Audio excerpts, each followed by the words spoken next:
안녕하세요. 유어타임 성형외과 곽찬입니다. 오늘은 4세대 하안검 중안면거상에 대한 이야기입니다.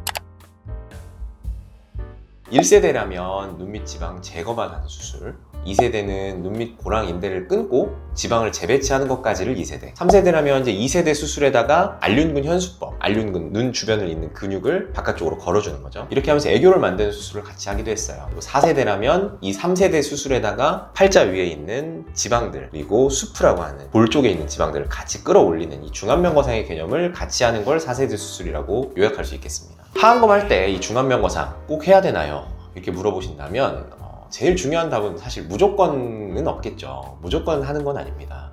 하지만 이제 대부분의 경우에 이 눈밑 수술을 할 때 이 눈밑 앞광대 부분에서 위쪽 볼륨이 아래쪽 볼륨보다 좀 풍부할 때 젊어 보이고 좀 생기 있어 보이는 인상을 주기 때문에 노안성 눈밑 거상 수술에 있어서는 대부분 4세대 중안면거상술이 좋은 경우들이 많고요.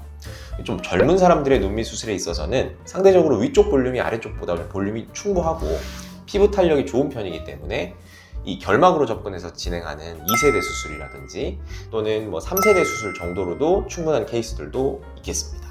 사진을 보면서 실제 케이스를 한번 보시죠. 이런 환자들 같은 경우에는 이제 눈밑고랑 인대, 이 붉은색 부분을 끊고 이를 재배치를 한 다음에 이 수프와 딥나소라비얼 백, 그러니까 팔자 위에 있는 이 깊은 지방이죠. 이 지방을 적절하게 재배치를 해서 결론적으로 눈밑 앞광대 상부분, 이 주황색 부분이죠. 이 주황색 부분을 좀 봉긋하게 모아서 올려주는 수술이라고 하겠습니다. 훨씬 좀 생기 있어 보이고 눈밑이 좀 젊어 보이는 느낌이 좀 있죠. 또 다른 케이스들을 보면서 말씀을 드리면 이 4세대 하안검을 받은 분들의 특징이라면 이 눈밑 고랑과 눈밑 지방이 평평해지는 효과에 더해서 이 눈 꼬리 부분이 좀 올라간 듯한 느낌, 또 애교가 약간 생긴 것 같은 인상, 이게 이제 3세대 알륜근 현수법을 했을 때의 영향이죠. 하지만 무조건 만능이라 보기에는 이 4세대 하안검 수술보다 지방 이식을 권하는 경우들도 있어요. 또는 더 간단한 술식을 권하는 경우들도 있습니다. 대표적으로 눈밑 지방 볼륨이 부족한 경우들이 이해가 되겠는데요. 예를 들어서 예전에 1세대 수술을 받으셨던 분들의 경우에 이 눈밑 안과 지방의 볼륨이 좀 부족합니다. 이런 경우에는 어떻게 해도 눈밑이 꺼진 느낌, 볼륨이 부족한 느낌을 해결하기가 어렵거든요.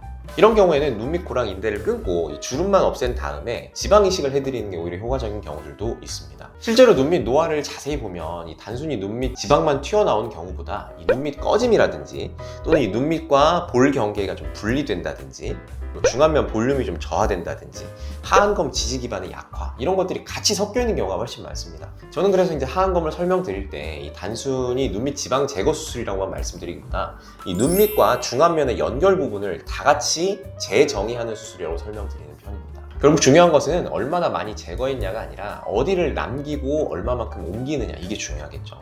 즉 꺼진 부분은 메우고 처진 곳은 좀 올려주고 늘어진 지지 부분은 다시 잡아주는 거, 이 세 가지가 같이 가야 결과가 훨씬 자연스럽고 다이나믹한 홀드를 만들 수가 있어요. 정리를 해보겠습니다. 제가 생각하는 중안면거상을 포함한 4세대 하안검의 핵심은 먼저 이 수프와 이 딥나소라비얼 이 팔자 위에 있는 깊은 지방 부분을 분리해서 필요한 부분을 적절한 방향으로 각각 나눠서 리프팅을 하고, 불필요한 지방은 제거하는 것보다는 재배치를 우선한다. 그리고 세 번째라면 불필요한 눈밑 고랑 인대 등의 방해 요소, 이런 것들은 완전하게 제거하고, 네 번째로는 알륜근 현수를 통해서 하안검을 좀 지지해주면 이 부분이 눈이 뒤집히는 걸 막아줄 수 있고 훨씬 더 생기 있는 눈밑을 만들 수가 있다. 이렇게 정리할 수 있겠습니다. 이 눈밑 수술은 사실 이미 의사들뿐만 아니라 환자들의 눈높이도 너무 높아져서 하안검은 단순한 이제 눈밑 지방 제거술이 아니라 이 눈밑에서부터 이 중안면까지 연결을 다시 디자인하는 수술이 되어야 한다고 생각합니다. 또 환자 한 분 한 분 맞춤형 디자인과 맞춤형 수술이 필요한 시대라고 생각을 합니다. 재밌게 보셨다면 구독과 좋아요 눌러주시고요. 궁금하신 부분 있으면 언제든 댓글 남겨주시면 제가 직접 읽고 답변하도록 하겠습니다. 지금까지 유어타임 성형외과 전문의 곽찬이었습니다. 감사합니다.